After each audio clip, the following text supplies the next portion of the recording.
Wish you a very good morning everyone. Welcome to IAS Point. This is Deepali. हमने chapter 9 complete कर लिया. Chapter 9 हमारा क्या था? पर्यावरण और धारणीय विकास.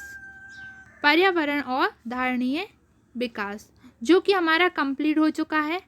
इसमें हमने पर्यावरण और धारणीय विकास से रिलेटेड सारे टॉपिक्स को कवर किया है. अब हम आज चैप्टर 9 के क्वेश्चन आंसर्स को सॉल्व करेंगे. तो स्टार्ट करते हैं हमारे पहले क्वेश्चन से. पहला क्वेश्चन क्या है हमारा? पर्यावरण से आप क्या समझते हैं? तो पर्यावरण से आप क्या समझते हैं? आंसर देखिए. पर्यावरण को समस्त भूमंडलीय विरासत और संसाधनों की समग्रता के रूप में परिभाषित किया जाता है. इसमें वे सभी जैविक और अजैविक तत्व आते हैं जो एक दूसरे को प्रभावित करते हैं.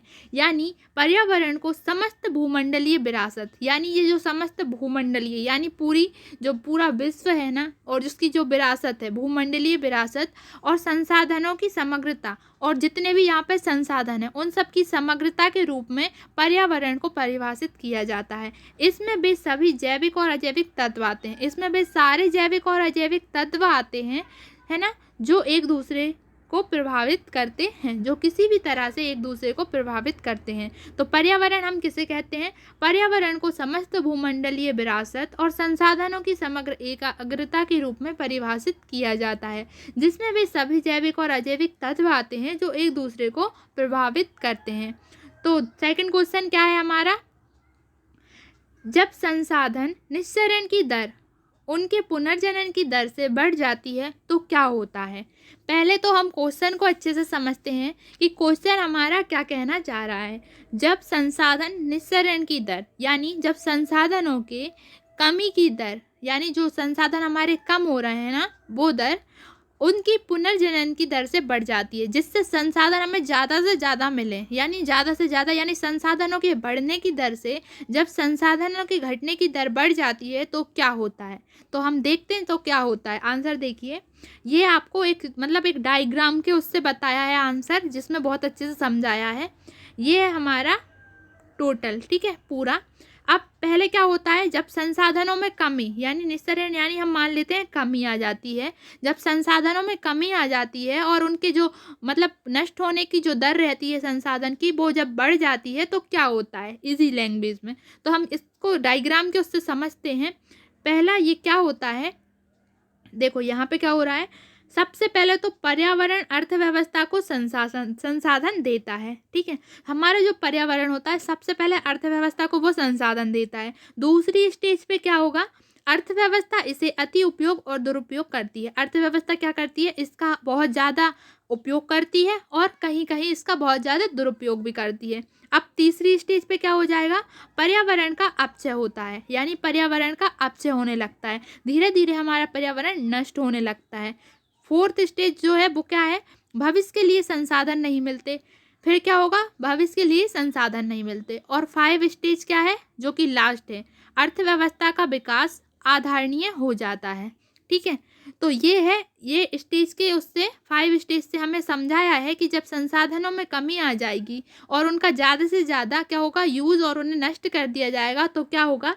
सबसे पहले हमारी अर्थव्यवस्था और पर्यावरण का रिलेशन है, ठीक है. फिर क्या होगा? अर्थव्यवस्था इसका दुरुपयोग करेगी, जिससे पर्यावरण का अपक्षय होगा, भविष्य में संसाधन नहीं मिल पाएंगे, और फिर क्या होगा? अर्थव्यवस्था का विकास जो है वो आधारणीय हो जाएगा, यानी उसका कोई कुछ समझ नहीं आएगा कि किस तरह से उसका विकास होगा, है ना, क्योंकि पर्यावरण और अर्थव्यवस्था का आपस में रिलेशन है. अगर पर्यावरण हमारा सुरक्षित रहेगा तो हम ज़्यादा से ज़्यादा अर्थव्यवस्था में विकास कर पाएंगे. तो ये था इसका आंसर.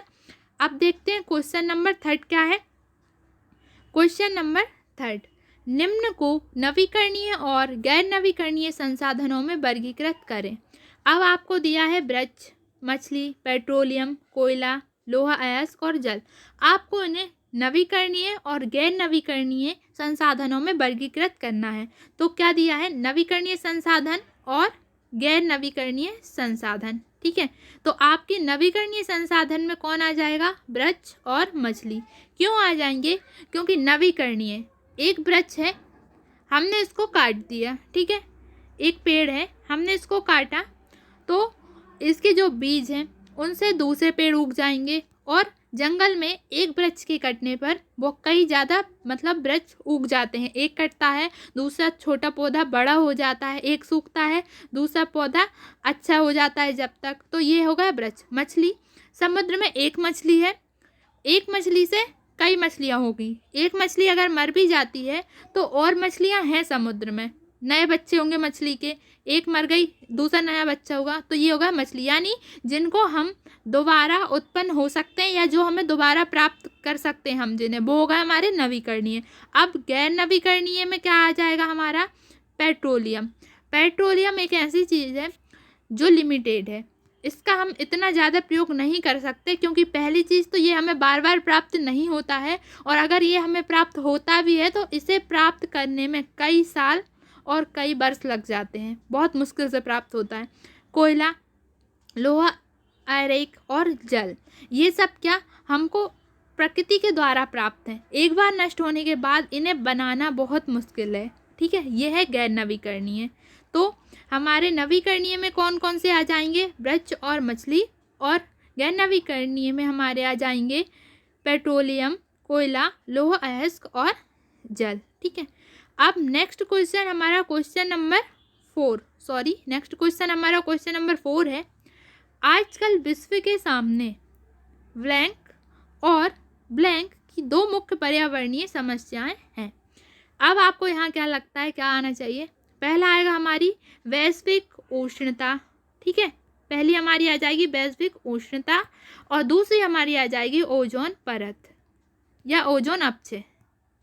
ओजोन अपक्षय, ये हमने जब चैप्टर पढ़ा था तो बहुत अच्छे से समझा था कि हमारे पर्यावरण की जो मुख्य समस्याएं हैं उनमें वैश्विक उष्णता और ओजोन अपक्षय हैं, और ये बॉक्स में दी थी और हमने इन्हें बहुत अच्छे से समझा भी था। ठीक है, तो आजकल विश्व के सामने वैश्विक उष्णता और ओजोन अपक्षय की दो प्रमुख समस्याएं हैं। ठीक है, ये हमारा क्वेश्चन नंबर 4 हो गया। नेक्स्ट क्वेश्चन नंबर 5, निम्न कारक भारत में कैसे पर्यावरण संकट में योगदान करते हैं? सरकार के समक्ष वे कौन सी समस्याएं पैदा करते हैं? बढ़ती जनसंख्या, वायु प्रदूषण, जल प्रदूषण, संपन्न उपभोग मानक, निरक्षरता, औद्योगिकरण, शहरीकरण, वन क्षेत्र में कमी, अवैध वन कटाई और वैश्विक उष्णता। यानी ये जो कारक हैं, निम्न कारक, यानी ये इतने सारे जो कारक हैं, कितने हैं? 1 2 3 4 5 6 7 8 9 10, पूरे 10। ये जो कारक दिए हैं हमें 10, वो कैसे पर्यावरण संकट में योगदान करते हैं? ठीक है, किस तरह से पर्यावरण संकट को बढ़ाते हैं और सरकार के समक्ष वे कौन सी समस्याएं पैदा करते हैं? कौन से? ये वाले कारक। ठीक है, अब हम इसका आंसर देखते हैं कि किस तरह से ये योगदान करते हैं पर्यावरण संकट में और किस तरह से वे सरकार की प्रॉब्लम्स बढ़ा देते हैं। ठीक है, तो पहला हमारा क्या है? बढ़ती जनसंख्या। तो हम पहले हमारी बढ़ती जनसंख्या को देख लेते हैं। बढ़ती जनसंख्या, पॉपुलेशन किस तरह से बढ़ रही है ये तो हम सभी जानते हैं। बढ़ती जनसंख्या से प्राकृतिक संसाधनों की मांग बढ़ जाती है, जबकि प्राकृतिक संसाधनों की पूर्ति स्थिर है। इससे अतिरेक मांग उत्पन्न होता है जो प्राकृतिक संसाधनों पर दबाव डालती है। इन संसाधनों का अत्यधिक उपभोग किया जाता है और उपभोग धारण क्षमता की सीमा से बाहर चला जाता है, जिससे पर्यावरणीय हानि होती है, इससे सरकार के समक्ष सर्व की आवश्यकताएं पूरी करने में असमर्थता की समस्या आती है। अब जो हमारी बढ़ती जो जनसंख्या है वो किस तरह से सरकार की प्रॉब्लम बढ़ा रही है ये हमने देख लिया। ठीक है, कैसे बढ़ा रही है? बढ़ती जनसंख्या से क्या होता है? प्राकृतिक संसाधन की मांग बढ़ती है। अब हमारी पॉपुलेशन, यानी पॉपुलेशन हमारी जितनी ज़्यादा बढ़ेगी, लोग बढ़ेंगे, उतनी ही उनकी ज़रूरत यानी कि संसाधनों की ज़रूरत पड़ेगी, उन्हें उतने ही संसाधन की ज़रूरत पड़ेगी, जबकि प्राकृतिक संसाधनों की पूर्ति स्थिर है। जबकि प्राकृतिक जो संसाधन है वो एक लिमिट में है। ठीक है, जनसंख्या के बढ़ने पर उनकी मांग और ज़्यादा होने लगेगी तो कहाँ से पूरी करेगी सरकार? इसके अतिरेक मांग उत्पन्न होती है जो प्राकृतिक संसाधनों पर दबाव डालती है। इन संसाधनों का अधिक उपयोग किया जाता है। क्या होता है? जितनी ज़्यादा जनसंख्या बढ़ रही है प्राकृतिक संसाधनों पे दबाव पड़ता है। क्यों? क्योंकि वो उसी कम मात्रा में है, पर जनसंख्या के बढ़ने से उनकी बहुत ज़्यादा मांग हो रही है और उनका उपभोग भी ज़्यादा से ज़्यादा किया जा रहा है और उपभोग धारण क्षमता की सीमा से बाहर चला जाता है और उपभोग धारण जो क्षमता है वो उसकी सीमा से बाहर चला जाता है, जिससे क्या होता है, पर्यावरणीय हानि होती है। इससे क्या होता है, सरकार समक्ष सर्व की, यानी सरकार क्या सबकी से इतनी ज़्यादा पॉपुलेशन है कि सरकार सबकी आवश्यकताओं की पूर्ति नहीं कर पाती है। ठीक है, तो ये सरकार के सामने एक बहुत बड़ी प्रॉब्लम आ जाती है कि सरकार बढ़ती जनसंख्या के कारण सबकी आवश्यकताओं की पूर्ति नहीं कर पाती है, क्योंकि संसाधन ही पर्याप्त नहीं है इतने सारे। ठीक है, तो हो गई पहला हमारा टॉपिक। दूसरी हमारी प्रॉब्लम क्या है, वायु प्रदूषण। अब ये एक और बहुत बड़ी प्रॉब्लम है। इससे कई प्रकार की बीमारियां जैसे दमा, फेफड़ों का कैंसर, क्षय रोग होती है। इससे सरकार के लिए स्वास्थ्य सेवाओं पर अधिक व्यय की समस्या उत्पन्न होती है। अब क्या होता है, हमारा वायु प्रदूषण सबने देखा है, आप कहीं जाओ घूमने, रोड पे आपको क्या मिलेगा, धुआं ही धुआं। ठीक है, गाड़ियों से निकलता धुआं और न जाने किस किस टाइप का धुआं रहता है, वो पेट्रोल का, डीजल का, है ना। तो इससे क्या होता है, उस धुएं से फेफड़े का कैंसर, क्षय रोग, दमा जैसी बीमारियां होती हैं और इससे भी डेंजरस बीमारियां होती हैं जिनका नाम यहाँ पे शायद नहीं दिया। इससे सरकार के लिए स्वास्थ्य सेवाओं पर अधिक व्यय की समस्या होती है। इससे सरकार को क्या करना पड़ता है, जो स्वास्थ्य सेवाएं हैं उनमें अधिक व्यय करना पड़ता है। तो पैसा जो हमारे देश का है वो ज़्यादा से ज़्यादा पैसा स्वास्थ्य सेवाओं पर फालतू में चला जाता है। किस कारण से, वायु प्रदूषण के कारण। क्योंकि अगर वायु प्रदूषण नहीं होगा तो बीमारियां नहीं होंगी इस टाइप की, और जब बीमारियां नहीं होंगी तो स्वास्थ्य सेवाओं पे फालतू पैसा भी खर्च नहीं करना पड़ेगा, है ना। तो थर्ड हमारी प्रॉब्लम क्या आती है, जल प्रदूषण। अब ये एक और प्रदूषण है। इससे क्या होता है, इससे हैजा, मलेरिया, अतिसार, दस्त जैसी कई बीमारियां होती हैं। इससे भी सरकार के लिए स्वास्थ्य सेवाओं पर अधिक व्यय की समस्या होती है। सेम वायु प्रदूषण की तरह ही ये भी है, इससे भी बीमारियां ही होती हैं, जैसे हैजा, मलेरिया, अतिसार, दस्त। इन टाइप की बीमारियों से क्या होता है, लोग बीमार होंगे, फिर वही प्रॉब्लम कि सरकार को क्या करना पड़ेगा, स्वास्थ्य सेवाओं पर अधिक व्यय करना पड़ेगा। तो ये भी एक बहुत बड़ी प्रॉब्लम है। नेक्स्ट आती है हमारी संपन्न उपभोग मानक। ठीक है, ये भी एक बहुत बड़ी प्रॉब्लम है। इससे क्या होगा, प्राकृतिक संसाधनों की मांगें बढ़ जाती हैं जबकि प्राकृतिक संसाधनों की पूर्ति स्थिर है। इससे अतिरेक मांग उत्पन्न होती हैं जो प्राकृतिक संसाधनों पर दबाव डालती हैं। इन संसाधनों का अत्यधिक उपयोग किया जाता है और उपभोग धारण क्षमता की सीमा से बाहर चला जाता है, जिससे पर्यावरणीय हानि होती है। इससे समस्या ये उत्पन्न होती है कि अमीर वर्ग तो कुत्तों के खाने, सौंदर्य प्रसाधन और विलासिताओं पर व्यय करते हैं और गरीब वर्ग को अपने बच्चों और परिवार की आधारभूत आवश्यकताओं के लिए भी धन नहीं मिलता।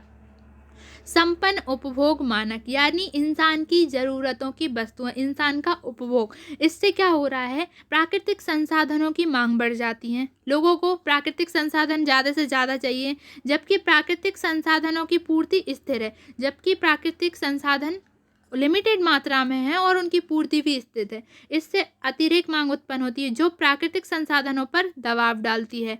इन संसाधनों का अत्यधिक उपयोग किया जाता है और उपभोग धारण क्षमता की सीमा से बाहर चला जाता है, जिससे पर्यावरणीय हानि होती है।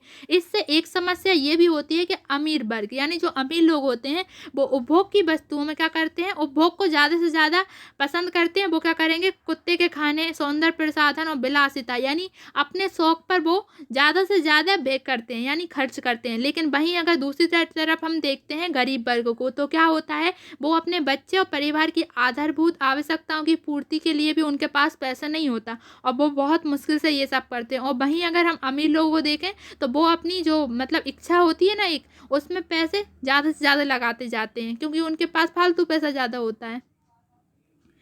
नेक्स्ट प्रॉब्लम हमारी क्या है, निरक्षरता। अब ये किस टाइप से सरकार के लिए प्रॉब्लम बनी है और किस तरह से पर्यावरण के उसमें योगदान दे रही है, किस तरह से पर्यावरण संकट में योगदान दे रही है, निरक्षरता। ठीक है, ज्ञान के अभाव के कारण लोग ऐसे संसाधनों का प्रयोग करते रहते हैं जैसे उपले, लकड़ी आदि। इससे संसाधनों का दुरुपयोग होता है। यह दुरुपयोग पर्यावरण को हानि पहुंचाता है और सरकार को लोगों के स्वास्थ्य पर अतिरिक्त खर्च करना पड़ता है। निरक्षरता यानी लोग कम पढ़े लिखे होते हैं यानी उन्हें ज्ञान नहीं होता, जिसके कारण वे क्या करते हैं, संसाधनों का प्रयोग गलत तरीके से कर लेते हैं, जैसे उपले, लकड़ी आदि का प्रयोग करते हैं। इससे क्या होता है, संसाधन का दुरुपयोग होता है और कहीं ना कहीं हमारे जो पर्यावरण है उसको प्रदूषण फैलता है, उससे हानि होती है, ठीक है, जिससे क्या होता है, सरकार को स्वास्थ्य पर अतिरिक्त खर्च करना पड़ता है, ठीक है। नेक्स्ट प्रॉब्लम क्या है हमारी, औद्योगिकरण। अब ये किस तरह से पर्यावरण संकट में योगदान करती है। इससे वायु प्रदूषण, जल प्रदूषण और ध्वनि प्रदूषण होता है। इससे काफ़ी बीमारियां जैसे दमा, कैंसर, हैजा, अतिसार, मलेरिया, बहरापन आदि हो सकती हैं। अतः सरकार का स्वास्थ्य सेवाओं पर व्यय बढ़ रहा है, जिससे सरकार पर वित्तीय बोझ बढ़ता जा रहा है। औद्योगिकरण, अगर हम देखें जो हमारे औद्योगिकरण यानी जो बड़ी बड़ी फैक्ट्रियाँ और जो उद्योगों की बड़ी बड़ी जो फैक्ट्रियाँ होती हैं उनसे क्या रहता है, धुआं वगैरह निकलता है और जो कचरा वगैरह निकलता है उन्हें, जैसे मान ली एक हम एग्जाम्पल ले लेते हैं औद्योगिकरण का। एक मान लीजिए फैक्ट्री है, ठीक है, फैक्ट्री से निकल रहा है धुआं, फैक्ट्री से धुआं निकलता है, ठीक है। अब क्या होता है, इस धुएं से क्या होगा कि ये धुआं, पहली चीज़ तो हमारे मतलब हमारे वायु जो प्रदूषण है हमारा वो इसी धुएं के कारण होगा, ठीक है। दूसरी प्रॉब्लम क्या आ जाती है हमारे सामने कि हमारा जो मतलब इस फैक्ट्री से निकलने वाला जो कचरा है वो क्या नदियों में बहा दिया जाता है, जिससे क्या हो रहा है, इस तरह की बीमारी, अतिसार, मलेरिया, बहरापन, इस टाइप की बीमारियां हो जाती हैं, जिससे क्या होता है, सरकार को फिर वहीं स्वास्थ्य सेवाओं पर ज़्यादा से ज़्यादा मतलब क्या करना पड़ता है, पैसे खर्च करने पड़ते हैं। तो ये थी औद्योगिकरण। नेक्स्ट हमारी क्या आती है, शहरीकरण। अब शहरीकरण किस तरह से योगदान करता है पर्यावरण संकट में। इससे प्राकृतिक संसाधनों की मांग बढ़ जाती है, जबकि प्राकृतिक संसाधनों की आपूर्ति स्थिर है। सेम वही, प्राकृतिक संसाधनों की मांग बढ़ जाती है और वो एक लिमिटेड मात्रा में उपलब्ध हैं। इन संसाधनों का अति उपयोग होता है और ये उपयोग धारण क्षमता की सीमा को पार कर देता है। इन संसाधनों का क्या होता है, अति उपयोग होता है और धारण क्षमता को पार कर देता है, जिससे पर्यावरण पर दबाव पड़ता है और पर्यावरण का अपचय होता है। इससे भी आय की असमानताओं के कारण अमीर वर्ग कुत्तों के खाने, सौंदर्य प्रसाधन पर खर्च करता है और गरीब वर्ग परिवार की आधारभूत आवश्यकताओं के लिए भी धन नहीं जुटा पाता। वही शहरीकरण, शहर में रहने वाले अमीर लोग होते हैं, कुत्तों के खाने, सौंदर्य प्रसाधन सब पर अपना पैसा खर्च करेंगे और वहीं हमारे गरीब लोगों के लिए अपने फैमिली को चलाने के लिए भी पैसा नहीं होता है, बहुत मुश्किल से चलाते हैं, ठीक है। तो ये हो गया शहरीकरण। अब नेक्स्ट क्या है हमारा, वन क्षेत्र में कमी। अब वन क्षेत्र में कमी क्या करती है, इससे पर्यावरण में कार्बन डाइऑक्साइड की मात्रा बढ़ती है। पहली चीज, कार्बन डाइऑक्साइड में वृद्धि से वैश्विक उष्णता हो रही है। ये हम सब जानते हैं कि कार्बन डाइऑक्साइड में वृद्धि होगी तो वैश्विक उष्णता हमारी बढ़ेगी। अतः सरकार को स्वास्थ्य के साथ साथ ऐसी तकनीकी अनुसंधान पर भी व्यय करना पड़ता है, जिससे एक पर्यावरण अनुकूल वैकल्पिक तकनीक की खोज की जा सके, है ना। अब वन क्षेत्र में कमी से क्या होगा, पहली चीज वनों की कमी आएगी तो लोगों के स्वास्थ्य पर डेफिनेटली क्या होगा, उसका असर बेकार तरीके से पड़ेगा। लेकिन क्या हो रहा है कि ये तो ठीक है कि लोग वन क्षेत्र में कमी, पेड़ पौधों को काटेंगे हम, उससे हमारी ही मतलब जो हमारा पेड़ पौधों को हमारा जीवन कहा जाता है वो तो नष्ट होगा ही, साथ में क्या हो रहा है, अब वैश्विक उष्णता भी बढ़ रही है। लो अब एक और प्रॉब्लम आ गई, क्या कि अब सरकार को क्या करना पड़ेगा, स्वास्थ्य के साथ साथ तकनीकी अनुसंधान पर भी व्यय करना पड़ेगा, जिससे पर्यावरण अनुकूल वैकल्पिक तकनीक की खोज की जा सके, ठीक है। तो ये थी वन क्षेत्र में कमी। अब नेक्स्ट क्या है हमारी, अवैध वन कटाई। अब वन क्षेत्र में कमी, अभी भी कमी पड़ गई थी इसमें, तो उन्होंने क्या स्टार्ट कर दिया, अवैध वन की कटाई। इससे क्या हो रहा है, जैविक विविधता प्रभावित हो रही है हमारी, मृदा क्षरण, वायु प्रदूषण वृद्धि में हो रही है, यानी कि मृदा क्षरण और वायु प्रदूषण में वृद्धि हो रही है, जिससे क्या हो रहा है, खाद्य श्रृंखला पर भी प्रभाव पड़ रहा है। तो हमें वनों की अवैध कटाई को भी रोकना होगा, है ना। नेक्स्ट क्या है हमारी, वैश्विक उष्णता। इसको हमने चैप्टर में बहुत अच्छे से पढ़ा था, तो यहाँ मैं शॉर्ट में ही समझा रही हूँ। वैश्विक उष्णता के कारण पूरे विश्व में तापमान बढ़ रहा है। वैश्विक उष्णता जितनी ज़्यादा हमारी बढ़ती जा रही है, उससे विश्व में तापमान उतना ही ज़्यादा बढ़ता जा रहा है। यदि समुद्र के जल का तापमान मात्र 2 डिग्री सेल्सियस से भी बढ़ गया, अगर समुद्र के जल का तापमान 2 डिग्री सेल्सियस भी बढ़ गया तो ये संपूर्ण पृथ्वी जलमयी हो जाएगी, यानी पूरी पृथ्वी जल में डूब जाएगी। तो इसको बढ़ने नहीं देना है और वैश्विक उष्णता को कंट्रोल ही रखना है, वरना हम सब मर जाएंगे, है ना। तो ये था हमारा क्वेश्चन कौन सा, 5, जो कंप्लीट हो गया। अब हमारा क्वेश्चन नंबर 6 क्या है, पर्यावरण के कार्य क्या होते हैं, या पर्यावरण के क्या कार्य होते हैं। पर्यावरण के महत्वपूर्ण कार्य निम्नलिखित हैं। आंसर देखिए का, यह जीवन के लिए संसाधन प्रदान करता है। नवीकरणीय तथा गैर नवीकरणीय दोनों पर्यावरण द्वारा ही प्रदान किए जाते हैं। यह जीवन के लिए संसाधन प्राप्त करता है, नवीकरणीय हो या गैर नवीकरणीय स्रोत हो, दोनों पर्यावरण से ही प्रदान किए जाते हैं। दूसरा, ये अपशिष्ट को समाहित कर लेता है। ये बचे हुए बेकार अपशिष्ट जो होते हैं, जो बचते हैं, उनको अपने अंदर समाहित कर लेता है। तीसरा, ये जनहित और जैविक विविधता प्रदान करके जीवन का पोषण करता है। ये जनहित और सबके लिए जैविक विविधता प्रदान करके जीवन का पोषण करता है। चौथा, ये सौंदर्य विलयक सेवाएं भी प्रदान करता है। सौंदर्य विलयक जितनी भी सेवाएं होती हैं वो भी हमें पर्यावरण ही प्रदान करता है। क्वेश्चन नंबर 7 क्या है? भारत में भूक्षय के लिए उत्तरदायी 6 कारकों की पहचान करें। भारत में जो भूक्षय होता है उसके लिए उत्तरदायी 6 कारकों की पहचान करनी है। तो भाई कौन कौन से कारक हैं ये हम आंसर में देख लेते हैं। भारत में भूक्षय के लिए उत्तरदायी 6 कारक। पहला, वन विनाश के फलस्वरूप वनस्पति की हानि। वन विनाश जो हो रहा है उसके फलस्वरूप जो वनस्पति की हानि होती है, पहली वो हो गई। दूसरा, असाधारणीय जलाऊ लकड़ी और चारे का निष्कर्षण, यानी जलाऊ लकड़ी और चारे का निष्कर्षण दूसरा सबसे बड़ा कारण हो गया। तीसरा, वन भूमि का अतिक्रमण, जो वन की भूमि होती है उस पर लोग अतिक्रमण कर लेते हैं, ये हो गया। चौथा, भू संरक्षण हेतु समुचित उपायों को न अपनाया जाना, यानी भू संरक्षण यानी भूमि के संरक्षण के लिए समुचित उपायों को नहीं अपनाया जा रहा। ठीक है, ये भी भूक्षय का एक बहुत बड़ा कारण है। पांचवा, कृषि रसायन का अनुचित प्रयोग, जिसे रासायनिक खाद और कीटनाशक, कृषि रसायनों का अनुचित प्रयोग कर रहे हैं हम लोग, जैसे रासायनिक खाद और कीटनाशक। लोगों को ये समझ नहीं आता कि इनके प्रयोग से हमारी भूमि का क्या हो रहा है, क्षय हो रहा है। उन्हें सिर्फ अपने खेत से अच्छी फसल चाहिए, है ना, ज़्यादा से ज़्यादा, चाहे उसके लिए हम अपनी भूमि को बर्बाद क्यों ना कर दें। ठीक है, तो हमें क्या नहीं करना चाहिए, भूक्षय को रोकने के लिए जैविक खाद और कीटनाशकों का जैविक नहीं, रासायनिक खाद और कीटनाशकों का प्रयोग जो होता है वो कम से कम करके जैविक खाद का प्रयोग करना चाहिए। सिंचाई व्यवस्था का नियोजन तथा अविवेकपूर्ण प्रबंधन। नेक्स्ट क्या है? छठा, सिंचाई व्यवस्था का नियोजन तथा अविवेकपूर्ण प्रबंधन। यहाँ पे सिंचाई व्यवस्था का कोई नियोजन नहीं है और अविवेकपूर्ण प्रबंधन है। ठीक है, तो ये कारण जो 6 हैं वो किस लिए हैं? भूक्षय के कारण, जिससे हमारा भूमि का क्षय हो रहा है, उसके लिए ये 6 कारण जिम्मेदार हैं। तो आज की टॉपिक में यानी आज की क्लास में हमने क्या किया, 7 क्वेश्चन के आंसर सॉल्व कर लिए। बाकी क्वेश्चन नंबर 8 से आगे के क्वेश्चन हम कल की वीडियो में सॉल्व करेंगे। Thank you so much, take care.